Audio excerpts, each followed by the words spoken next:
자, 다른 이야기로 하나 이어가 보겠습니다. 국제 소식인데요. 팔레스타인 무장 정파인 하마스의 최고 지도자가 암살됐죠. 자, 그러면서 중동 정세에 또 하나의 악재가 터지고 말았습니다. 하마스는 암살 배후로 이스라엘을 지목했고요. 하지만 이스라엘은 사실관계를 부인하지는 않았습니다.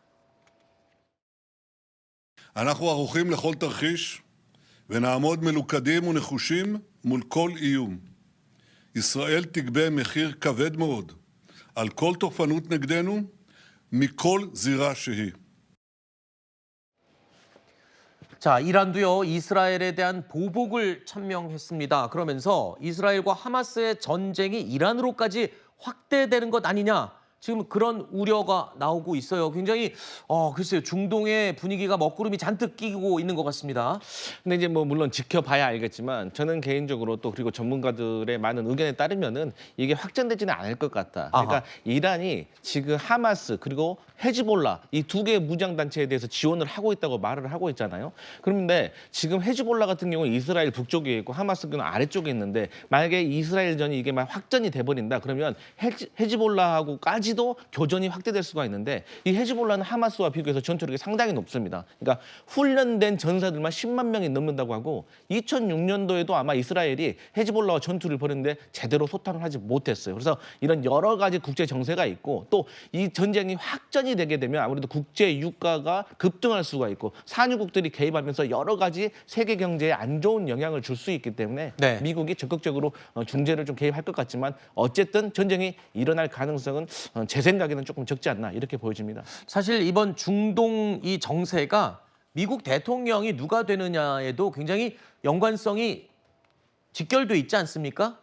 그렇습니다. 지금 한이의 암살, 이 어디까지 파장을 미칠지를 좀 두고 봐야 되는데 일단 간단한 문제는 아닌 것이 조금 전에 국제 유가 말씀도 해주셨는데 어제 뉴욕 상업거래소에서 그 서부 텍사스 중진류 하루 만에 4%가 넘게 올랐습니다. 그리고 이란이 지금 유엔 안보리 소집을 요구하지 않았습니까? 그래서 지금 한국 시각으로는 오늘 안보리 회의가 열릴 겁니다. 지금 이란이 요구를 하고 러시아가 의장국인데 안보리 열어주기로 했거든요. 그리고 저게 이란 입장에서는 이란 대통령 취임식에 참석하기 위해서 저 하마스 1인자가 왔다가 피살된 사건이기 때문에 굉장히 치욕적인 일입니다. 그래서 저게 어디까지 번질지 지금 파장을 당장은 가늠하기가 어렵고 말씀하신 것처럼 이제 미국 대선에도 영향을 미칠 수 있는 즉 또 바이든 정부 4년간의 중동 정책이 성공했는지에 대한 평가와도 그렇죠. 연결될 수 있는 문제라서 우리로서는 대단히 예의주시해야 될 현안이다 이렇게 볼 수 있겠습니다. 자, 하마스 측에서는 이스라엘 소행이라고 아주 확고하게 주장을 하고 있는데 이스라엘에서는 그 부분에 대해서 또 부인을 하지 않고 있는 부분도 그것도 굉장히 지금 논란이 되고 있어요. 이스라엘이 워낙 지금 하마스를 향해서 강공을 펼치고 있지 않습니까? 근데 원래 이스라엘은 항상 테러에 대해서 NCND 확인도 안 해주고 부인도 안 하고 그건 왜 그렇게 그런 건가요? 해왔습니다. 그게 본인들의 어떤 전략이겠죠. 하지만 이제 그 이란에서는 이런 거 있잖아요. 심증이 있는데 물증이 없는 상황인 거죠. 하지만 전체적인 어떤 이게 1, 2년 사이에 일어난 일이 아니라 사실 뭐 4차 전쟁, 중동 전쟁 이후로 지금 멈춰져 있는 상황이지만 그 전에 역사적인 걸 보면 그런 걸 예측할 수가 있고 또 네타냐후 총리가 워낙 극우 강경파이기 때문에 그런 네. 말씀을 충분히 할 수 있는 것으로 보여집니다. 일단 저렇게 중동이 정세가 불안정해지면 우리는 다른 것도 다른 거지만 경제, 지금 아까 유가 말씀을 해주셨는데 지금 경제가 안 그래도 우리 힘들지 않습니까? 그런 부분에 대해서 또 우려가 되거든요. 유가의 움직임 앞으로도 계속 지켜봐야 될 것 같아요. 네, 저는 개인적으로 이제 유가가 저런 어떤 전쟁이 발발하게 되면 다소 영향은 있겠지만 장기적으로 보면 유가 관리는 될 것 같고요. 문제는 저 전쟁이 이렇게 오래 갈 것 같지는 않습니다. 아까 미국 대선 영향도 있을 것 같고 또 하나는 저게 지금 저렇게 폭격을 주고받지만 이란하고는 이미 4월 달인가요?